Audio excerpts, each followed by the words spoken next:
به تعالى ونستعينه ونستغفره ونعوذ بالله من شرور أنفسنا ومن سيئات أعمالنا من يهده الله فلا مضل له ومن يضلل فلا هادي له أشهد أن لا إله إلا الله وحده لا شريك له وأشهد أن محمدا عبده ورسوله يا أيها الذين آمنوا اتقوا الله حق تقاته ولا تموتن إلا وأنتم مسلمون أما بعد Ibu pengawasan muslimah yang semoga senantiasa berbahagia, masih dekat jaraknya itu dari hari raya Idul Fitri. Kita sudah sekitar sepekan lebih yang lalu, dan hari ini kita adalah awal pertemuan kita di kajian rutin yang Senin sore. Tadi disampaikan bahwasanya ada selamat hari raya Idul Fitri ya. Sama-sama di ibu-ibu ya. Sama-sama. Semoga kita berharap kepada Allah Subhanahu wa taala senantiasa menerima segala amalan-amalan kita yang telah lalu ya, di bulan Ramadan, sehingga menjadi pemberat timbangan kita kelak di hari kiamat. Ibu-ibu, sebelumnya tentunya sebelum kita mulai kegiatan kajian di kesempatan sore hari ini, pertama-tama tentunya marilah kita senantiasa memanjatkan puji dan syukur kita kehadirat Allah Subhanahu wa taala, karena atas segala rahmat karunia-Nya, meskipun dalam cuaca yang hujan, kita masih dimudahkan, diberikan taufik oleh Allah Subhanahu wa taala untuk bisa hadir datang di majelis ilmu ini. Kemudian salawat dan salam semoga senantiasa tercurahkan kepada baginda Nabi Muhammad sallallahu alaihi wasallam beserta keluarga beliau, istri-istri beliau, sahabat-sahabat beliau, dan juga orang-orang yang senantiasa mengikuti beliau hingga hari kiamat kelak. Baik ibu-ibu, karena masih dekat ya dengan hari raya Idul Fitri,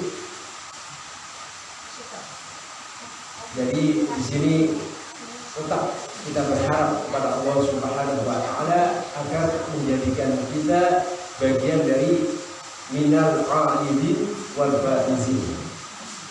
Kita berharap kepada Allah Subhanahu wa taala semoga Allah menggolongkan kita dalam bagian orang-orang yang kembali fitrah, kembali bersih dari dosa-dosa kita, kembali seperti kalau dikatakan seorang bayi ya yang baru lahir, tidak ada dosa apapun. Dan kedua, menjadi minal faizin, menjadi orang-orang yang memperoleh kemenangan. Kita juga berharap demikian. Semoga Allah menjadikan kita termasuk orang-orang yang mendapat kemenangan dengan diampuninya dosa-dosa kita, dan juga tentunya diterima segala amal kebaikan kita. Tapi penting ibu, meskipun demikian kita juga harus tetap menjalankan misi besar kita, yaitu memperoleh kemenangan yang besar. Kalau kemarin habis Idul Fitri kita memperoleh apa Bu? Kemenangan juga. Tapi ada sebenarnya misi kita sampai datangnya ajal kita, yang menjadi misi kita adalah memperoleh kemenangan yang amat besar. Apa itu tentunya? Apa Bu kira-kira? Apa misi besar kita memperoleh kemenangan yang amat besar ini? Nah, ya, sebagaimana firman Allah Subhanahu wa taala ya dalam surat Al-Hud ayat 11, innal ladzina amanu wa 'amilus shalihat lahum jannatun tajri min tahtihal anhar Dzalikal fawzul kabir. Ya, sesungguhnya orang-orang yang beriman dan juga melakukan amal-amal soleh, maka bagi mereka surga-surga yang di bawahnya mengalir sungai-sungai, dan itulah kemenangan yang besar. Jadi apa kira-kira kemenangan yang besar itu? Memperoleh surganya Allah Subhanahu wa ta'ala. Kira-kira perjuangan kita, misi kita sudah berhenti belum dengan datangnya bulan Ramadan? Belum. Jadi masih panjang ya. Semoga Allah masih memberi kita kesempatan untuk terus ya mencari bekal, memperoleh kemenangan yang amat besar tersebut. Ya, sedikit menjelaskan terkait hal tersebut ya sebelum masuk materi. Karena tema kita ya, insya Allah sebelum kita menjalankan rutinitas kita ya, kajian rutin, ini kan istilahnya perdana setelah Idul Fitri. Maka saya ambil tema Mada ba'da Ramadan. Apa itu setelah Ramadan? Nah. Tapi sebelum masuk tema inti, saya ingin menyampaikan terkait barusan ayat tersebut. Jadi tadi yang dikatakan oleh Allah Subhanahu wa ta'ala, kita memperoleh kemenangan yang amat besar adalah ketika kita dimasukkan surganya Allah Subhanahu wa ta'ala. Siapa tadi?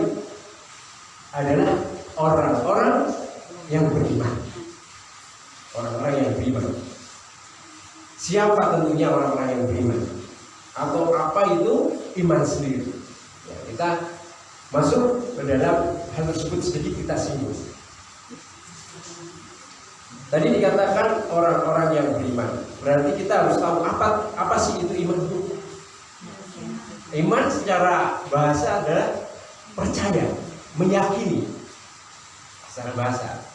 Secara istilah apa Bu? Secara istilah adalah kita meyakini dengan hati kita, kemudian ikrar ya, mengucapkan dengan lisan kita, kemudian kita melakukan amalan perbuatan dengan anggota tubuh kita ya. Dan iman itu bertambah dengan ketaatan dan berkurang dengan kemaksiatan. Jadi iman itu ya percaya dengan hati, kita ucapkan dengan lisan, dan juga kita melakukan amalan-amalan ya atas konsekuensi itu dengan anggota badan, itu iman. Dan kita juga meyakini bahwasanya iman itu bertambah dengan apa Bu? Ketaatan. Berkurang dengan kemaksiatan. Ahlus Sunnah meyakini demikian. Karena ibu-ibu ada yang meyakini itu iman itu, sehingga ada kelompok yang meyakini kalau ada orang yang bermaksiat ya, itu tidak mempengaruhi imannya sama sekali. Jadi misalkan kita imannya sama dengan Rasulullah. Jadi orang yang berbuat maksiat imannya sama dengan Rasulullah. Karena apa? Karena iman itu nggak kurang sama sekali dengan kemaksiatan katanya. Nah, ngeri banget Bu. Ngeri. Jadi ada dua kelompok ekstrim nih terkait iman ya. Ada yang mengatakan iman itu apa? Tidak mempengaruhi, atau kemaksiatan itu tidak mempengaruhi apa? Keimanan. Jadi imannya orang yang suka bermaksiat sama dengan imannya Rasul Shallallahu Alaihi Wasallam atau para sahabat atau orang-orang soleh sama. Nah ini keliru betul Bu? Keliru tentunya. Itu kelompok ekstrim yang pertama. Ada kelompok ekstrim kedua mengatakan iman itu bisa habis dengan kemaksiatan. Iya, jadi orang ini beriman, kemudian dia berbuat maksiat hingga imannya habis. Nah, ketika imannya habis gimana? Kafir. Ada kelompok ekstrem kedua seperti itu. Jadi mengatakan iman itu akan habis ketika seorang itu melakukan kemaksiatan. Maka ini juga tidak tepat. Ya. Jadi kalau ahli sunnah kita berharap menjadi bagian itu, iman itu ya bertambah kalau kita bertakwa, melakukan ketaatan. Iman berkurang kapan? Ketika melakukan kemaksiatan. Jadi berimbang. Nah, semoga kita hindarkan Ibu dari kedua kelompok ekstrem tersebut terkait dengan iman. Makanya tidak heran di Indonesia ada yang arahnya ke situ, yang kelompok ekstrem kedua kebanyakan. Jadi menganggap kalau orang melakukan dosa-dosa besar itu apa? Imannya habis, dihukumi kafir. Makanya kadang menghalalkan darah kaum muslimin, tega membunuh kaum muslimin, nggak peduli ya. Ya kalau kita lihat di berita kan kadang ada bom meledak di mana-mana ya, di kantor polisi, di tempat umum seperti itu. Itu karena mereka kemungkinan besar beranggapan seperti itu. Jadi menganggap iman itu apa? Ketika dia melakukan dosa-dosa besar dapat habis sehingga bisa dihukumi bahaya buat itu, bahaya. Ya. Dan mereka mengatakan orang-orang seperti itu nanti ya orang yang bermaksiat kepada Allah akan kekal di neraka. Jadi pelaku dosa besar nanti akan kekal di neraka. Padahal kalau Ahlussunnah nggak demikian deh. Selama orang itu ada iman, ya sedikit apapun, ya, dan dia mati dalam keadaan Islam, meskipun akan melalui neraka tapi tidak akan ke. Nah, ini penting ya Bu. Makanya pentingnya belajar itu biar nggak menyimpang dari dua kelompok ekstrim tersebut terkait dengan iman. Itu ya. Baik, kita lanjutkan. Maka terkait iman, Rasul Shallallahu Alaihi Wasallam itu pernah didatangi oleh malaikat Jibril alaihissalam. Dan malaikat Jibril itu dia menampakkan dengan bentuk manusia yang gagah, ganteng, ya, rambutnya melipis, pakaiannya bersih, dan dia tidak ada ciri-ciri orang yang habis bepergian. Dan para sahabat itu nggak kenal siapa orang tersebut. Berarti kan orang jauh, tapi tidak menunjukkan orang bepergian. Ya, ketika itu malaikat Jibril ya salah satunya bertanya tentang perkara iman. Apa itu iman? Kemudian di situ dijelaskan bahwasanya iman itu adalah antu'mina billahi, untuk beriman kepada Allah, wa malaikatihi, kepada para malaikatnya, wa kutubihi, kepada kitab-kitabnya, kemudian wa rusulihi, kepada rasulnya, wa bil yaumil akhiri, kepada hari akhir, kemudian wal qadari khairihi wa syarrihi, dan kepada takdir yang baik maupun yang buruk. Itu iman. Ya, kita masuk ke hal pertama terkait iman kepada Allah Subhanahu wa taala. Kira-kira apa Bu? Ini sambil merefresh lagi Bu. Ya, mungkin pelajaran yang lalu. Ya. Apa itu iman kepada Allah? Ya. Ya, jadi gampangnya jawabannya pada surat apa? Al-Ikhlas saja. Ya. Qul huwallahu ahad. Katakanlah Allah itu esa. Ya, kita beriman bahwasanya Allah hanya satu, esa. Ya. Terus Allahu Somad. Jadi Allah itu tempat bergantung, tempat kita bertawakal. Kemudian apa lagi? Lam yalid wa lam yulad. Ya. Beliau Allah Subhanahu wa taala tidak lam yalid wa lam yulad. Tidak punya anak ataupun diperanakkan. Artinya Allah Subhanahu wa taala tidak membutuhkan teman. Ya. Allah tidak membutuhkan anak, Allah tidak membutuhkan istri. Allah berdiri sendiri. Ya, kita beriman. Terus kemudian alam yakul lahu kufuwan ahad. Ya, jadi Allah tidak ada yang setara dengan Allah. Jadi Allah zat yang maha tinggi. Itu iman kepada Allah. Ya, kita meyakini bahwasanya Allah lah yang memberi rezeki, Allah yang mengatur segala sesuatunya. Ya, Kemudian kita juga meyakini bahwasanya Allah lah satu-satunya sesembahan yang berhak. Ya, kemudian kita juga beriman terkait dengan Allah adalah nama-nama Allah. Nah, Allah punya nama-nama juga yang lain seperti apa, Bu? Yang disebut dengan Asmaul Husna. Ada Ar-Rahman, Ar-Rahim, ya, As-Somad, Al-Malik dan selainnya sampai berapa? 99. Seperti itu ya. Nah itu. Kita juga meyakini bahwasanya Allah mempunyai sifat. Allah memiliki sifat penyayang, memiliki sifat melihat, mendengar, itu harus. Ya, jadi itu kaitannya dengan apa? Keimanan kita kepada Allah, mencapai itu. Ya. Pokoknya kalau ditanya apa sih iman kepada Allah, ingat-ingat surat Al-Ikhlas. Itu insya Allah sudah mencakup keseluruhan hati. Ngerti ya, Bu? Kemudian kita juga tadi disampaikan kita harus beriman juga kepada para malaikat. Ya, jadi kita meyakini bahwasanya Allah memiliki apa? Para malaikat yang dia diutus oleh Allah untuk mengemban tugas-tugas masing-masing. Seperti malaikat Jibril ya, tugasnya apa? Menyampaikan wahyu.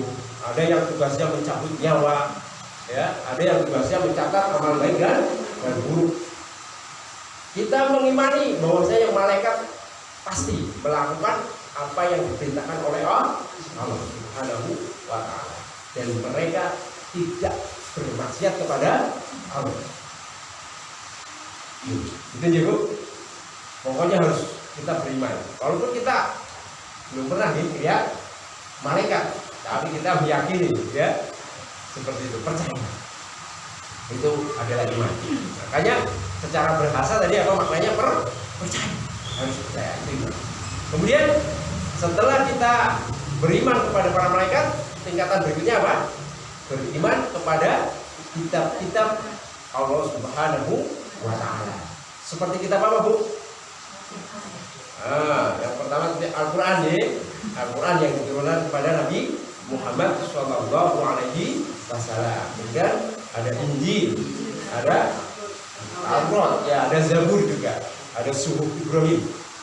Nah, kita beriman bahwasanya kitab-kitab tersebut turun dari Allah dan merupakan firman-Nya Allah Subhanahu wa Ta'ala. Jadi perkataannya Allah. Begitu ya. Tapi ya dengan beriringnya waktu memang yang paling diridhoi dan otentik sampai kelak hari kiamat hanya Al-Quran. Makanya kita dituntut untuk hanya beragama Islam. Seperti itu ya. Tapi kita beriman bahwasanya memang dulu Injil ya, Taurat, semuanya Zabur merupakan kitab yang diturunkan oleh Allah. Kata ya. Kemudian berikutnya adalah setelah kita beriman kepada kitab-kitabnya, juga kita harus beriman kepada Rasulnya. Beriman bahwasanya Nabi Muhammad adalah utusan Allah. Beriman Nabi Isa juga utusan Allah dan selainnya. Ya, kalau dulu pelajaran SD berapa, Bu? Yang wajib kita ketahui ada 25. Ya walaupun jumlahnya jauh lebih banyak, ya. Rasul, apalagi Nabi itu berapa ya, Bu? 128.000 ya kalau tidak salah ya. Nanti coba tak cek lagi ya, saya agak lupa jumlah totalnya. Tapi memang kalau kalau untuk istilahnya kaitannya dengan iman, kita juga harus percaya bahwasanya mereka para rasul ya adalah utusan Allah yang menyampaikan risalah. Maaf tadi yang jumlahnya sekitar 128 itu adalah nabi ya. Kalau rasul itu saya lupa 301 ya. Coba nanti saya kok agak lupa. Ngapunten ya. Nah, coba nanti kita sama-sama. Barangkali ada yang ingat ibu-ibu jumlah rasul? Udah ingat ya. Baik, nanti coba saya cek. Saya lupa. Maaf. Jumlah rasul dan jumlah para nabi. Intinya begini, Bu. Jadi meskipun jumlah rasul dan nabi begitu banyak, tapi kan ada yang diceritakan dan ada yang tidak diceritakan, seperti itu. Jadi kalau yang diceritakan ya kita insya Allah mengenal dari sisi nama dan karakteristiknya, seperti Nabi Muhammad, Nabi Isa, Musa, ya, terus Nabi Ibrahim, Nabi Daud, Nabi Sulaiman, ya, Zakaria, Zulkifli dan selainnya. Kata gitu. Kemudian selain itu juga kita harus beriman kepada hari akhir. Ya, apa itu hari akhir? Ya, hari akhir mudahnya adalah hari kiamat. Dimulai tentunya dari kita beriman bahwasanya nanti akan ada namanya pertanyaan kubur setelah kematian, azab di kubur, nikmat di kubur. Kita yakin, walaupun kita nggak mengalami, belum. Ya, artinya meskipun masih goib bagi kita, tapi kan sudah dikabarkan. Makanya kalau habis sholat kan kita suruh berdoa, betul Bu? Nah, dianjurkan berdoa untuk berlindung dari namanya fitnah. Fitnah. Sebelum masih dajjal apa? Fitnah kubur. Ya, karena memang ada. Ya, ada ujian kita di alam kubur berupa pertanyaan. Siapa Tuhanmu? Ya, siapa nabimu? Apa agamamu? Seperti itu ada. Kemudian juga ada namanya azab kubur. Seperti itu. Kemudian kita percaya nanti ada apa? Hari pengumpulan, hari kebangkitan, ada telaga, ya, ada sirat yang harus kita lalui. Kita beriman dengan itu semua. Ya, mudah-mudahan nanti kalau ada kesempatan kita di umur panjang belajar rinci nih urutan dari apa?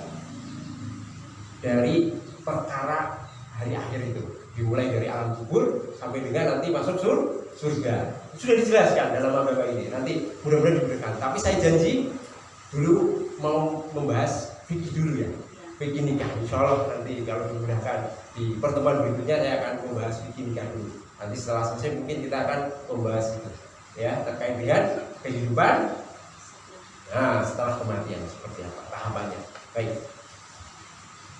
Itu terkait dengan iman kita kepada hari akhir. Ya. Kemudian yang berikutnya adalah kita beriman kepada takdir yang baik dan buruk. Ya, takdir baik dan buruk. Kita percaya, Bu, ya, segala kebaikan yang kita lakukan adalah merupakan apa? Takdir taufik Allah Subhanahu wa ta'ala. Makanya ya qadarnya Allah. Makanya ketika kita memperoleh suatu hal nikmat yang paling tinggi, kedudukan, harta, ya, kepintaran, kita tidak boleh menisbahkan kepada diri kita. Oh, ini hasil kerja keras kita. Ya, tidak boleh. Karena segala sesuatunya takdirnya Allah. Jadi kita harus mengembalikan semuanya kepada Allah. Ini nikmat dari Allah, ya, nikmat kepadaku, dan ini adalah nikmat yang harus saya syukuri. Seperti itu. Okay? Makanya kalau kita mengerti bahwasanya segala sesuatu kebaikan itu datangnya dari Allah, kira-kira sombong nggak kita? Nggak sombong, ya toh? Nggak mentang-mentang. Tapi sebagian kan, ya, karena mungkin karena pengaruh godaan setan, terus kurangnya ilmu, kadang-kadang manusia itu merasa ini loh aku, ya, saya bisa begini begitu karena upayaku, karena usahaku. Lupa bahwasanya Allah yang telah menolongnya, Allah yang telah memberikannya. Ada betul, Bu, di masyarakat seperti itu banyak, ya. Ya, tapi saya yakin kalau ibu di sini solehah semua, ya, mudah-mudahan ya ada yang seperti itu, harus dikembalikan kepada Allah. Itu jadi. Kemudian juga kita meyakini bahwasanya ketetapan Allah ketika kita menerima suatu hal yang menurut kita buruk, ya, cobaan, ya, rasa sakit, kecelakaan misalkan, kemudian kemalingan dan selainnya, atau ketidaksuksesan dalam perkara dunia, ujian kok nggak lulus, ya, ujian P3K nggak masuk misalkan, ASN dan selainnya, mau jadi lurah nggak jadi misalkan, kalah gitu ya, jadi bupati atau presiden misalkan. Itu kita harus yakin bahwasanya itu juga ketetapan Allah telah menakdirkan. Ayem nggak Bu? Ayem. Kalau kita mengembalikannya kepada Allah, ayem enggak? Ayem. Hidup kita tenang. Iya. Itu fungsinya kita beriman kepada apa? Takdir yang baik dan takdir yang buruk. Susah aja. Banyak berlatih. Iya, memang harus banyak berlatih. Memang susah Bu. Tapi harus kita terus. Kalau saya ini datangnya dari Allah, segala sesuatunya, mau itu baik, mau itu hal yang buruk menurut kita. Ya, karena kata Allah ya, boleh jadi kamu suka sesuatu tapi itu buruk bagimu. Tapi bisa jadi kamu itu benci sesuatu tapi itu baik bagimu. Karena yang lebih tahu siapa Bu? Allah. Kuncinya itu. Hidup bahagia simpel jadi Bu. Simpel banget. Simpel sekali. Tinggal kembalikan ke Allah, beres. Aslinya seperti itu. Tapi manusia itu lemah secara akal ya, lemah secara apa? Secara pola pikir, lemah secara apa? Kekuatan hati, sehingga kadang-kadang mudah digoda oleh setan. Tapi ada hikmahnya Bu. Nanti kalau nggak seperti itu gimana? Ya, kalau udah sampai tingkat itu, insya Allah nikmat banget. Iya, nikmat banget ya Bu. Hidupnya pasti bahagia Bu. Nah, seperti itu. Ya mudah-mudahan kita semua dikaruniai derajat seperti itu, ya, mampu mengaplikasikan keimanan kita terhadap takdir yang baik dan buruk dengan sempurna, seperti itu, ya. Nah, itu ya terkait dengan iman. Monggo, biar kita memperoleh kemenangan yang besar. Kemudian tadi juga termasuk di dalamnya adalah wa amilus sholihat. Jadi orang-orang yang mengamalkan kebaikan. Amalan kebaikan tentunya kita sudah paham nih Bu. Banyak sekali seperti puasa, sholat, ya, sedekah dan selainnya, haji. Insya Allah nanti sambil bicara. Baik, itu mukadimah kita. Itu mukadimah. Masih panjang, setengah jam ya. Nah, kita baru mau masuk tema ini Bu. Baik Bu, itu sebagai penyemangat kita ya, bahwasanya meskipun kita sudah menyelesaikan namanya Hari Raya Idul Fitri, terus sebelumnya kita melakukan puasa Ramadan selama sebulan penuh, dan alhamdulillah kita masih diberi kesempatan oleh Allah untuk bertemu di sini di Raudhatun min Riyadil Jannah, taman dari taman-taman surga, kata Rasul Shallallahu Alaihi Wasallam. Jadi jangan salah Bu, majelis ilmu itu adalah taman, ya, taman di antara taman-taman surga.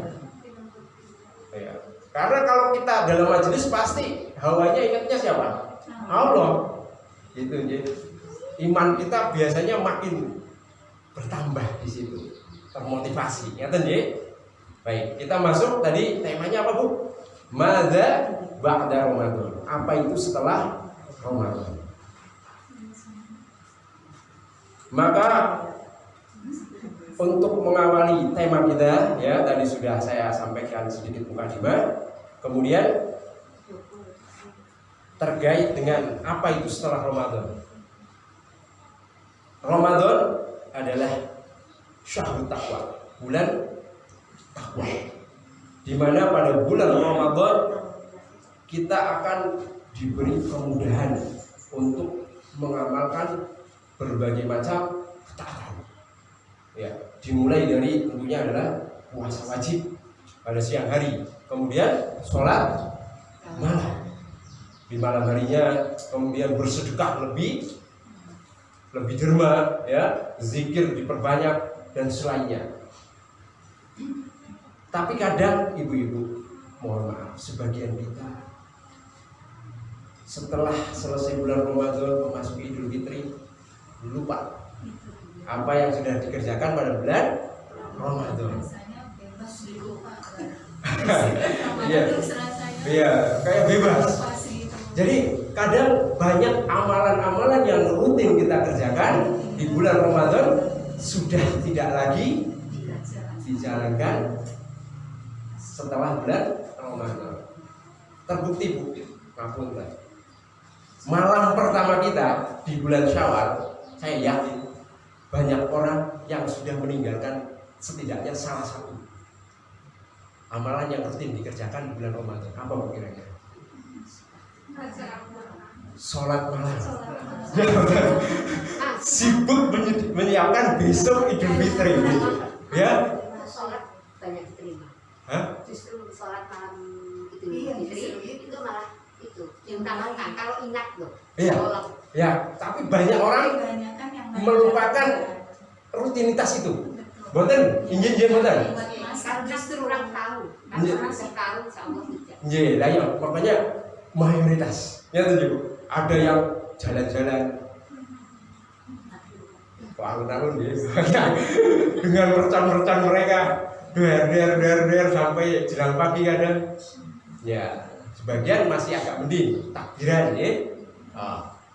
Tapi ya itu, ada hal-hal yang paling sering ditinggalkan. Ya, ada yang meninggalkan namanya sholat malam, ada juga membaca Al-Quran. Itu sepertinya mayoritas ditinggalkan hal tersebut. Padahal ketika bulan Ramadan, Masya Allah, rutin tiap hari, malamnya pasti sempet gak sempet disempetin. Habis terawih, alah pokoknya saya harus membaca 1-2 ayat. Ya ngantuk nggak ngantuk, kelihatan ya. Tapi selepas Ramadan, baru malam pertama sudah, aduh. Ya jujur saja ya Bu, kelihatan ya, mayoritas. Tapi ada orang-orang yang memang dia komitmen. Nah makanya judul ini ya, tema ini saya ingin mengingatkan kembali ya, apa itu setelah bulan Ramadan. Nah, jadi begini Bu. Jadi bulan Ramadan yang kita begitu semangat ya dengan amalan-amalan soleh, puasa di siang harinya ya, karena memang selain kewajiban ya membaca Quran, zikir, sedekah, sholat malam itu bukan hanya kita harus lakukan di saat hari-hari di bulan Ramadan, tapi hal itu juga harus setidaknya kita lakukan menjadi suatu yang rutinitas ya, rutinitas. Jadi meskipun bukan bulan Ramadan ya, bulan Syawal, Dzulqa'dah, Dzulhijjah ya, Muharram dan selainnya, tetap walaupun kadarnya mungkin tidak sebesar di saat bulan Ramadan ya, jadi harus tetap kita konsisten ya. Kenapa? Karena bulan Ramadan sebagian ya ulama mengatakan bahwasanya itu bulan tarbiyah, pendidikan. Setelah kita dididik sebulan dengan rutinitas ya, amalan-amalan baik, diharapkan setelah keluarnya bulan Ramadan latihan itu membekas di bulan lain. Nah, kita tetap melaksanakan seperti itu. Makanya ayo kita bareng-bareng untuk apa? Semangat kembali untuk melaksanakan apa yang sudah menjadi rutinitas kita di bulan Ramadan juga di bulan lain selain bulan Ramadan. Setidaknya di sini Ibu-ibu ada 3 wasiat penting. Apa yang harus kita lakukan setelah bulan Ramadan? Wasiatnya 3 saja deh. Apa kira-kira? Wasiatnya tercakup ya dalam sebuah hadis. Hadisnya adalah sebagaimana sabda Nabi Shallallahu Alaihi Wasallam, ittaqillaha haitsuma kunta wa atbi'il hasanata wa atbi'il sayyi'ata hasanata tamhuha wa khaliqin nas bi khuluqin hasan. Ya, jadi hadisnya, bertakwalah kepada Allah dimanapun engkau berada. Ikutilah kejelekan itu dengan amalan kebaikan, karena amalan kebaikan akan menghapuskan kejelekan yang kita lakukan. Kemudian wa khaliqin nas, pergaulilah manusia dengan bihulukin hasan, dengan akhlak muamalah yang baik. Jadi ada 3 dalam hadis. Yang pertama adalah takwa, kedua adalah ikutilah keburukan dosa yang kita lakukan dengan kebaikan. Jadi sehabis kita melakukan dosa, kita langsung bertobat, melakukan amalan kebaikan biar terhapus dosa yang telah kita lakukan. Ketiga adalah pergaulilah manusia dengan akhlak yang baik. Ada 3 nasihat, kita rincikan satu-satu. Kita mulai dari yang pertama, yaitu nasihat ittaqillaha haitsu ma kunta. Bertakwalah kepada Allah dimanapun engkau berada. Bertakwa haitsu ma kunta, dimanapun engkau berada. Nah, ini mencakup, Bu. Kalau kita berada di bulan Ramadan yang merupakan syahrul takwa, kan ketika Allah mewajibkan puasa, tujuan akhirnya apa? La'allakum tattaqun. Ya, agar kita apa? Bertakwa. Tujuan akhir kita adalah takwa. Tapi ya, takwa itu apakah hanya pada saat bulan Ramadan? Tidak. Jadi kita dinasihati oleh Rasulullah, diwasiati oleh Rasulullah agar bertakwa dimanapun kita berada, baik pada saat di bulan Ramadan maupun di luar Ramadan. Ya, baik di Purworejo maupun di Jakarta, ya, baik di rumah maupun di masjid, kita harus bertakwa. Lalu apa itu takwa, Bu? Semua yang mendekati kita kepada Allah. Ya. Semua perbuatan kita yang mendekatkan kita kepada melaksanakan Allah. perintah Allah, menjauhi larangan-larangan. Ya, seperti itu ya. Jadi apa? Takwa itu kita menjadikan antara kita ya dan Allah itu hijab. Hijabnya apa? Pertama, ya, hijab berupa kita melakukan segala amalan-amalan ketaatan yang diperintahkan oleh Allah, baik yang sifatnya wajib maupun sifatnya sunnah. Kemudian kita berusaha menjauhi segala larangan-larangan Allah, baik yang haram maupun yang makruh.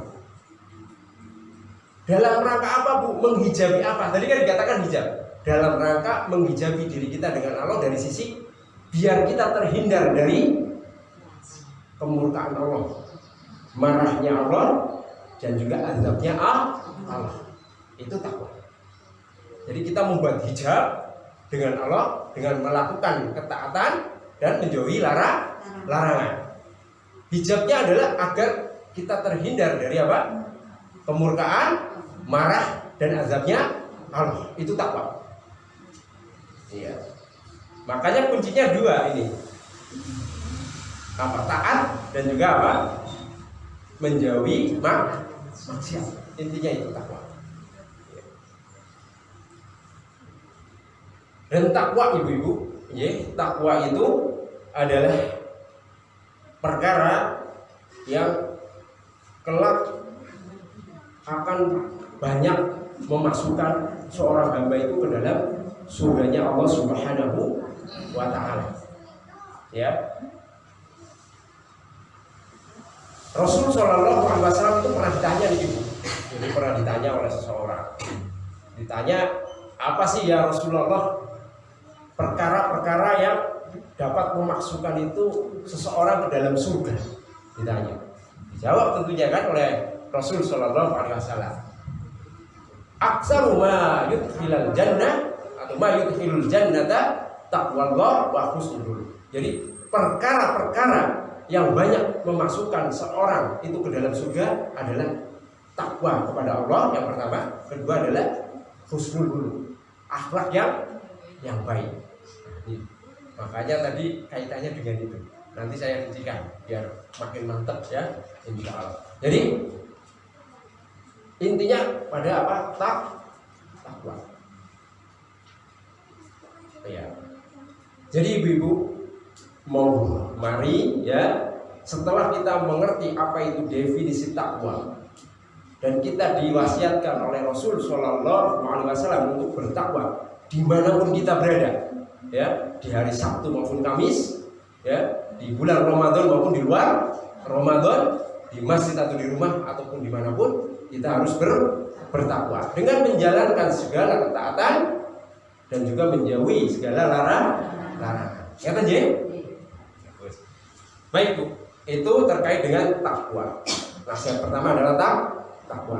Kedua apa Bu tadi? Wa'atsbi'is sayyi'ata al-hasanata tambuha. Nasihat kedua adalah ikutilah perkara-perkara jelek itu dengan kebaikan, maka kebaikan itu akan menghapuskan keburukan. Maksudnya apa Bu? Maksudnya ketika kita terjatuh ke dalam dosa, jatuh ke dalam maksiat, segera mengingat Allah, beristighfar kepada Allah, bertobat kepada Allah, ya, sehingga apa? Kebaikan yang kita lakukan dapat menghapuskan dosa-dosa yang telah kita lakukan sebelumnya. Itu J kuncinya. Nah, sekarang saya mau menyampaikan dulu. Sebelum kita membahas sedikit rinci, ada hal yang patut kita bahas juga sebelumnya, yaitu tentang apa sih ciri amalan itu diterima. Gitu J. Karena kaitannya dengan bulan Ramadan, jadi saya akan kembali dulu mengingatkan. Kira-kira apa sih ciri kok amalan kita diterima? Terkhusus tentunya adalah ketika di bulan Ramadan. Apa sih? Kata ulama salaf, ya, atau para salaf kita, di antara alamatul qubuli lil amal, ya, ciri amalan itu diterima adalah al-hasanah ba'daha. Jadi kita melakukan kebaikan setelahnya. Itu cirinya. Jadi pahala kebaikan, ciri amalan kita diterima adalah kita melakukan amalan kebaikan setelahnya. Jadi kok kalau ada orang melakukan amalan baik terus kemudian apa? Justru melakukan kemaksiatan setelahnya, itu ciri tidak diterima. Maka kita hati-hati. Makanya kita penting apa setelah bulan Ramadan. Jangan sampai kita hanya fokus ibadah-ibadah di bulan Ramadan, setelah bulan Ramadan selesai kembali bermaksiat. Ya, yang tadinya semangat ke masjid sholat, selepas bulan Ramadan kliwon lagi, ya.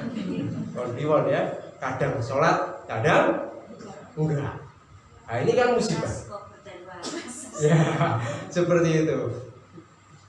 Nah, ini juga jangan sampai seperti itu. Ini yang banyak terjadi. Kalau yang lain mungkin tidak terlalu. Jadi sholat itu kadang banyak masih, terutama kaum muda. Biasanya kalau orang-orang sepuh komitmen, ya, mungkin sudah usia matang 40 ke atas, biasanya lebih komitmen untuk beribadah. Jadi tetap. Tapi beda Bu, kalau anak muda, waduh, kalau nggak diingetin juga nggak sholat, ya, seperti itu. Kadang menggampangkan. Tapi di bulan Ramadan, waduh, semangatnya masya Allah, ke masjidnya nomor 1, ya, nomor 1 untuk sholat tarawih dan selainnya. Tapi selepas bulan Ramadan nggak lagi. Nah, ini bahaya ini. Jangan-jangan selama bulan Ramadan nggak diterima, ya, karena malah keburukan yang dilakukan setelah bulan Ramadan, meninggalkan kewajiban. Itu J. Jadi cirinya adalah kita tetap melakukan kebaikan setelah kebaikan itu kita lakukan. Jadi kalau ibu-ibu ini setelah bulan Ramadan kok tetap baik, bahkan, ya, atau setidaknya sama lah, ya. Nah, itu mudah-mudahan termasuk diterima. Itu J.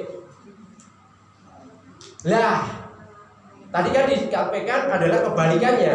Kalau ciri ditolak berarti setelah kebaikan melakukan keburukan. Lalu apa biar kita itu tetap tidak terjatuh ke dalam ditolaknya amalan? Nah, tadi kuncinya, ikutilah keburukan dengan kebaikan segera. Kuncinya itu. Iya, segera. Nah, kalau nggak bersegera kan bahaya Bu. habis minum homer, habis berzina, kemudian keluar rumah ketabrak. Nah, misalkan, atau habis ngomongin orang tidak istighfar, tidak minta maaf, kan bahaya juga. Ini tiba-tiba ajal menjemput, ya seperti itu. Nah, itu kan mengerikan ibu. Makanya kita kalau bertobat itu harus bersegera, biar apa yang menjadi dosa kita sebelumnya adalah terhapus, ya. Karena innal hasanati yudhibna sayyi'at. Jadi kebaikan-kebaikan itu akan menghapuskan daripada keburukan. Ya. Kalau ibu termasuk orang-orang seperti itu, ya jadi ketika tersebut astagfirullah, saya barusan kok ngomongin dia, astagfirullah. Berarti itu termasuk ciri bagus, Bu. Ya, artinya apa? Ingat kepada Allah, langsung kembali bertobat kepada Allah. Ya kan, Ji? Baik ya, Bu. Itu yang kedua. Akan saya tambahkan terkait dengan di antara ciri-ciri amalan yang diterima juga. Yang pertama ada 4 ya. Yang pertama adalah ikhlas. Yang pertama ikhlas. Jadi itu pokok ya.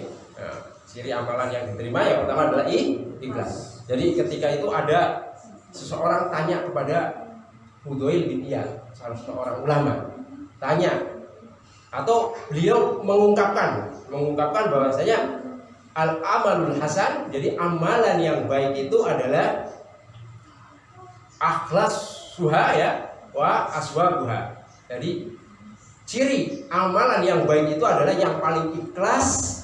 Yang pertama adalah dan juga yang paling baiknya. Paling ikhlas dan paling baik. Ditanya, apa maksudnya paling ikhlas dan paling baiknya? Kata Fudail bin Iyad, kalau ada amalan kita sekedar ikhlas tapi tidak baik, tidak diterima. Ada amalan baik ya tapi tidak ikhlas, tidak diterima juga. Jadi harus kedua, ada ikhlas, ada baik. Terus jelas. Apa itu ikhlas? Amalan ikhlas yaitu ketika engkau beramal adalah hanya mengharap ridho Allah. Amalan yang baik adalah ketika engkau beramal sesuai dengan petunjuk Nabi Shallallahu Alaihi Wasallam. Itu bahan. Jadi harus ikhlas, harus sesuai dengan petunjuk Nabi. Ya, jadi nyontohi bagaimana Nabi ya seperti itu. Sholatnya zuhur berapa rakaat? 4. Subuhnya 2. Ada orang, saya kayaknya subuh 2 kurang. Saya tambahin 10 lah biar banyak pahalanya. Bener nggak, Bu? Ya bener, sesuai tuntunan badan. Dan akhirnya apa? Ya nggak diterima walaupun ikhlas. 10 lebih kesel ya. Kesel nggak? Kesel, tapi kira-kira diterima nggak? Enggak. Banyak loh, Bu. Enggak. Karena apa? Karena nggak sesuai tuntunan. Iya. Begitu, J. Bisa dipahami, J. Ada sunnah sebelum subuh kan 2 rakaat rawatib ya. Ada orang pengen pahalanya lebih banyak. Wah, saya tambahilah 12 rakaat. Pripun niku? Enggak diterima. Karena apa? Keluar dari contoh dari Nabi Shallallahu Alaihi Wasallam. Nah, begitu. Jadi harus ada 2 hal itu. Kalau pengen amalan kita diterima. Apa? Ikhlas dan juga sesuai dengan petunjuk Nabi. Ya tadi itu yang pertama. Kedua, contoh amalan ciri amalan diterima adalah bencinya engkau terhadap maksiat dan cintanya engkau terhadap ketaatan.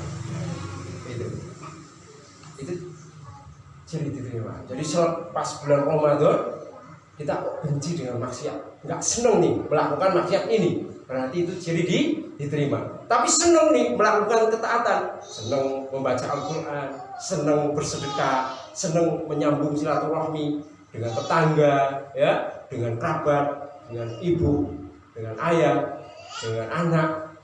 Nah, berarti itu termasuk ciri diterima. Jadi apa, Bu? Benci dengan kemaksiatan, cinta dengan ketaatan, kebaikan. Itu ciri diterima.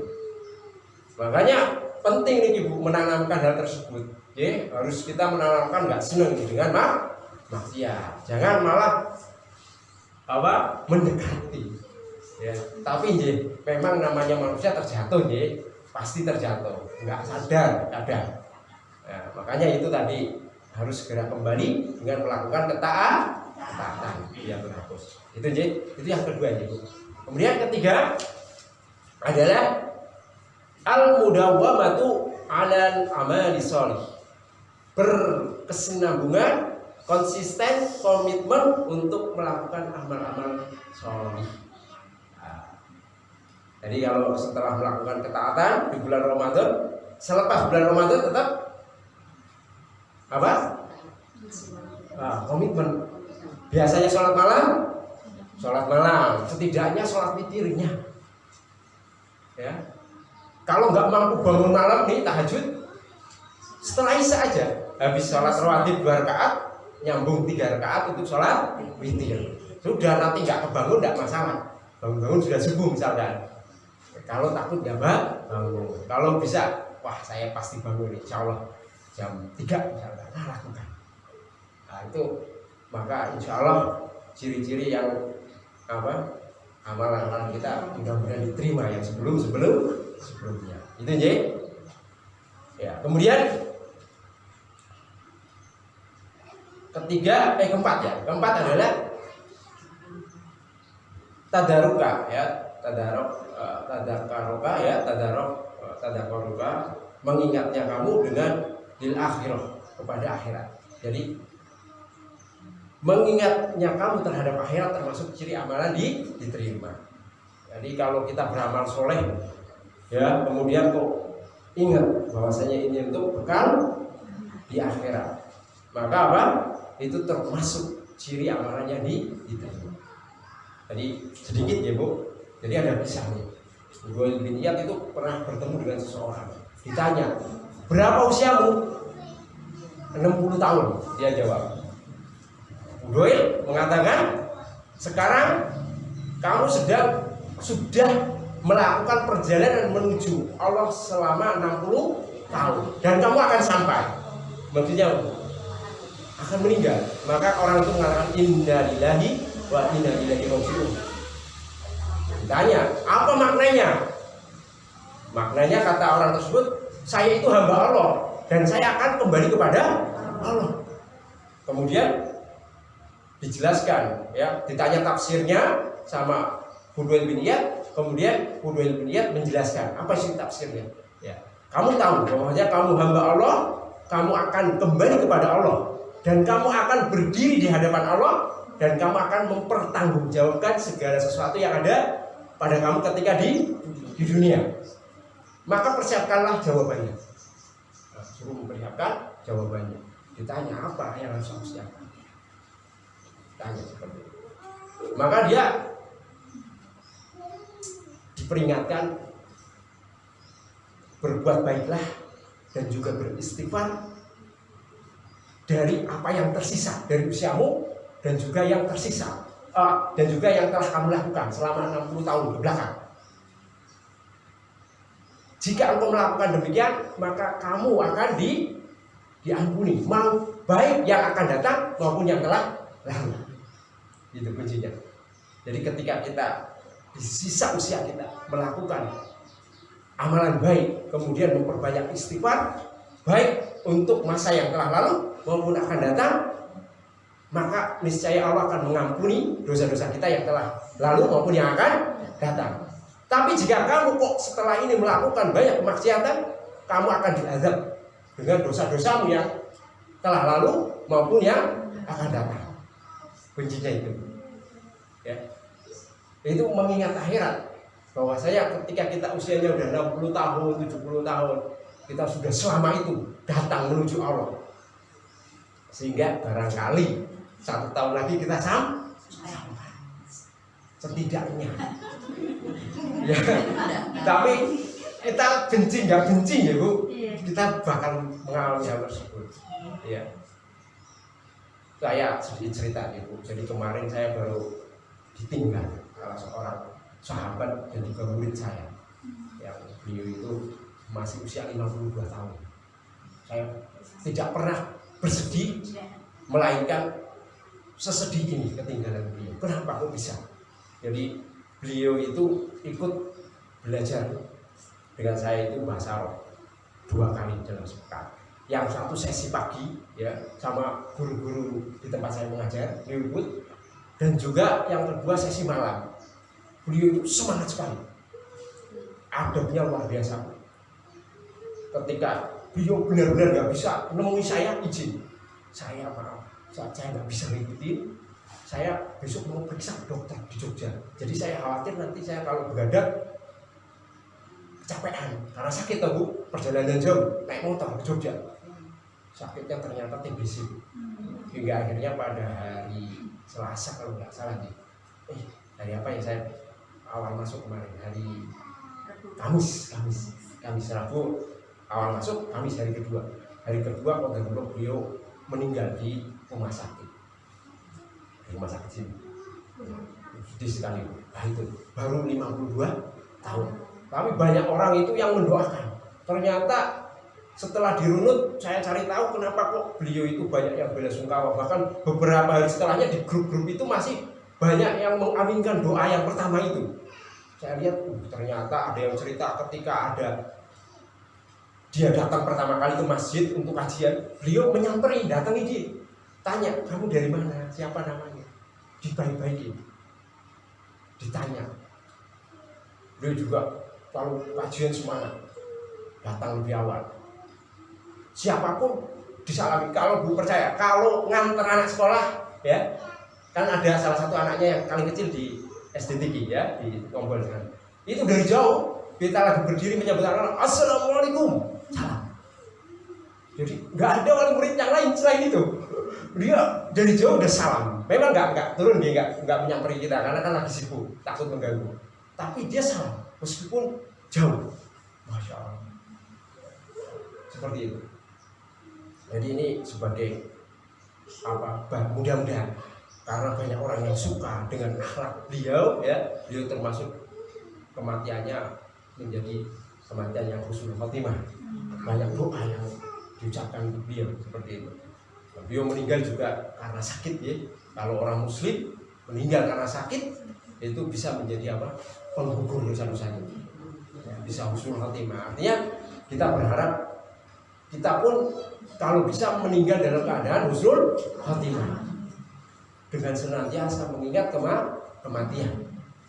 Ya makanya tadi ketika 60 tahun orang tadi innalillahi wa inna ilaihi raji'un, padahal belum mati sudah mengucapkan itu, karena tahu nih dia akan mendekat kepada Allah, akan segera bertemu, dia segera harus dinasihati untuk beramal soleh, berbuat baik kepada orang-orang, dan juga beristighfar dari segala sesuatu yang telah lalu maupun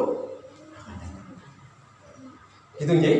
Nah itu 4 hal dari ciri amalan kita diterima. Itu nggih. 5 menit lagi nggih Bu, biar selesai 3 bab setelah Ramadan ya. Satu lagi 5 menit lagi nggih. Saya singkat. Baik Bu, yang ketiga dari perkara apa itu setelah Ramadan, yang pertama adalah tadi takwa, kemudian kedua ya adalah kita mengikuti keburukan dengan kebaikan, pasiennya. Yang ketiga adalah wa khaliqin nas bi khuluqin hasan. Pergaulilah manusia dengan akhlak yang baik. Jangan salah Bu, jangan salah. Akhlak yang baik itu kata Aisyah radhiyallahu anha, Aisyah istri Nabi, dia mengatakan inna rajula, sesungguhnya seseorang itu la yudriku, akan mendapati ya bi khuluqin hasan, dengan akhlak yang baiknya darajatas shaimi wal qaimi, derajat orang yang berpuasa dan juga sholat. Maksudnya apa? Pahalanya bisa setara orang yang senantiasa sholat dan juga puasa dengan akhlak yang baik. Itu jadi penting banget Bu, akhlak yang baik. Kemudian dalam hadis disebutkan ya, ma min syai'in, tidak ada sesuatu asqal ya yang lebih berat fil mizan pada timbangan bihulukin hasan, daripada akhlak yang baik. Jadi akhlak yang baik akan memperberat timbangan kita di akhirat. Pertanyaan saya begini Bu sekarang, apa itu akhlak yang baik ya Pak? Apa itu akhlak yang baik? Kita tahu keutamaannya dan kita sering gembor ya. Ayo jadilah orang yang memiliki akhlak yang baik. Tapi apa itu akhlak yang baik? Kira-kira apa? Hah? Pertama ya saya sampaikan, sebenarnya mungkin bisa kita ya, cuma mau mengungkapinya gimana sih gitu ya. Gini saya, ya bagus. Saya ungkapkan Ibu dengan apa? Dengan ungkapan dari para ulama. Pertama kita masuk ke masalah apa itu akhlak baik. Akhlak yang baik itu ya adalah jiwa. Jiwa itu bersegera secara otomatis untuk istilahnya kalau di daerah Jawanya itu adalah apa namanya, cepet tanggap istilahnya loh.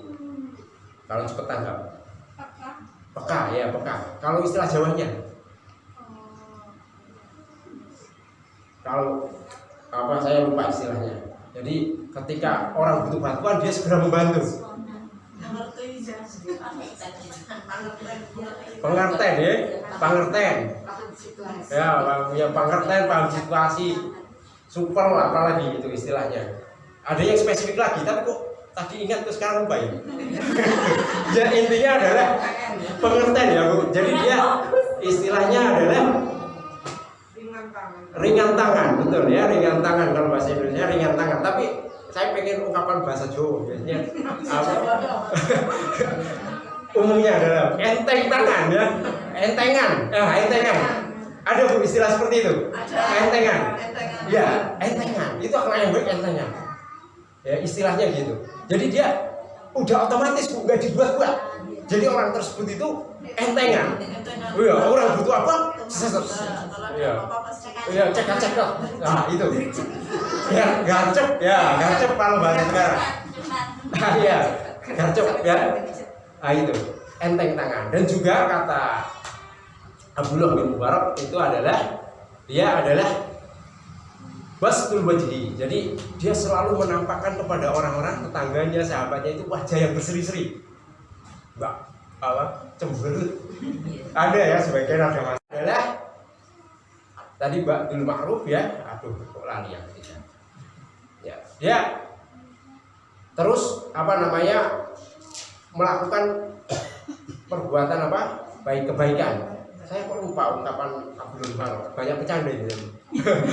Nanti saya ingat-ingat. Pertama, kaful ada. Jadi mencegah diri, menahan diri dari mengganggu orang lain. Jadi nggak ini nih, kita itu bikin orang nggak nyaman, baik dengan ucapan maupun perbuatan. Jangan sampai nih Bu, temennya itu nggak nyaman dengan kita. Ada loh Bu, ada orang itu wah saya nggak seneng lah kalau gaul dengan dia. Nanti mesti ngomongin orang ini. Kalau ketemu dia, gosipin pasti. Ya loh, ada yang seperti itu. Ini jangan-jangan saya ngomongin orang lain nanti kalau saya nggak hadir, diomongin tuh saya, aib-aibnya. Ada kan seperti itu. Nah, itu kita harus apa? Kaful ada. Jadi apa? Menahan diri dari mengganggu orang lain, baik dari sisi ucapan maupun perbuatan. Itu termasuk kategori akhlak yang baik. 3 apa Bu tadi? Wajah berseri-seri. Wajah yang senantiasa berseri-seri ketika bertemu saudara kita. Nah, menyebar kebaikan.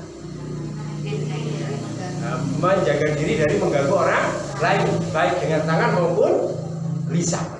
Ya betul ya, lisan. Begitu. Jadi harus itu nggih Bu, 3. Dan ini penting sekali Bu.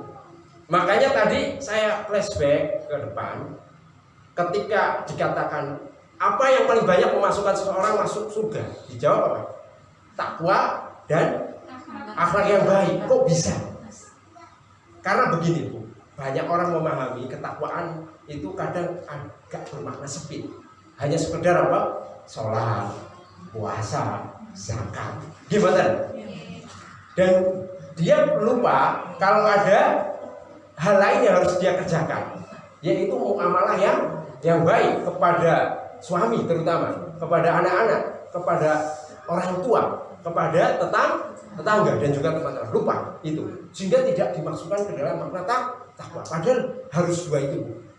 Kok bisa? Iya. Contoh sebuah hadis Rasul. Ini terakhir untuk mengakhiri pertemuan kita. Karena 5 menit lebih. Rasulullah kan pernah bertanya, "Mal muflis, siapa orang yang bangkrut?" Sahabat menjawab, "Al-muflis, orang yang bangkrut itu orang yang tidak punya dirham, la dirham atau la darohim, wala mata. Orang yang tidak punya uang ataupun barang." Ya lah? Sahabat jawab gitu. Maka Rasulullah menjelaskan, orang yang bangkrut dari umatku adalah orang yang nanti di akhir membawa pahala sholatnya, membawa pahala puasanya, membawa pahala zakatnya, tapi dia selalu mencela orang itu, menuduh orang itu, ya, menzolimi orang itu, memukul orang itu, mengambil harta orang itu, sehingga kebaikan-kebaikannya tadi pahalanya diberikan kepada fulan, kepada orang itu hingga habis kebaikannya, pahalanya habis. Kemudian setelah habis dan masih punya tanggungan kepada orang lain, maka dosa-dosanya orang yang pernah dia sakiti dia berikan kepada dia, dilimpahkan. Double enggak? Double. Sudah pahalanya diambil, dosanya ditambah, nelongso 2 kali lipat. Makanya takwa harus ada vertikal kepada Allah, juga horizontal kepada manusia. Itu penting. Jangan sampai kita semua fokusnya kepada Allah tapi mengabaikan dengan masyarakat. Harus ya, karena itu modal kita untuk menuju surganya Allah. Kita di akhir kajian ini semoga menjadi orang-orang yang mendapat kemenangan yang besar. Kita dikumpulkan kembali di akhiratnya kelak, tentunya di surganya Allah Subhanahu wa taala. Jadi mohon maaf Ibu kalau banyak kelentak-lentu ya selama penyampaian, banyak canda ada saya gitu deh. Terus mohon maaf juga kalau selama ini ada kesalahan baik yang saya perbuat secara sengaja maupun tidak. Ya, semoga kita sekarang sama-sama saling mengikhlaskan dari apa yang pernah kita lakukan dari kesalahan itu. Ya tadi saya akhiri, wabillahi taufiq wal hidayah. Wassalamualaikum warahmatullahi wabarakatuh. Ustaz, boleh nanya satu? Sekarang ini marak di WA mengucapkan selamat hari raya Idul Fitri 1 Syawal 1444 Hijriah. Mohon maaf lahir dan batin. Kemudian ada kalimat di bawahnya, taqabbalallahu minna wa minkum taqabbal ya kami. Maksudnya apa? Ya, jadi kalau makna taqabbalallahu minna wa minkum itu semoga Allah itu menerima amalan-amalan kita ya, dan juga amalan-amalan kalian. Kemudian taqabbal ya karim, ya Allah terimalah. Jadi di situ merupakan doa. Kan kita di bulan Ramadan banyak amalan soleh juga. Nah, makanya dulu sahabat Rasul Sallallahu Alaihi Wasallam ya, para sahabat Nabi Sallallahu Alaihi Wasallam ketika selesai sholat Idul Fitri itu kalau ketemu sahabat yang lain itu ucapannya taqabbalallahu minna wa minkum. Semoga Allah menerima amalan-amalan kita dan juga kalian. Doa. Bagus banget Bu. Bagus ya, seperti itu doa. Itu yang sebaiknya. Sebaiknya itu. Makanya nanti kalau habis sholat Idul Fitri doakan. Ya kan kita nggak tahu amalan kita diterima atau tidak. Tapi kalau kita didoakan barangkali ya, jadi amalan yang diterima di sini Allah. Seperti itu. Terima kasih Ustaz. Ya, sama-sama. Jadi yang belum tahu jadi tahu, terutama saya yang belum tahu. Terima kasih. Ya, sama-sama Bu.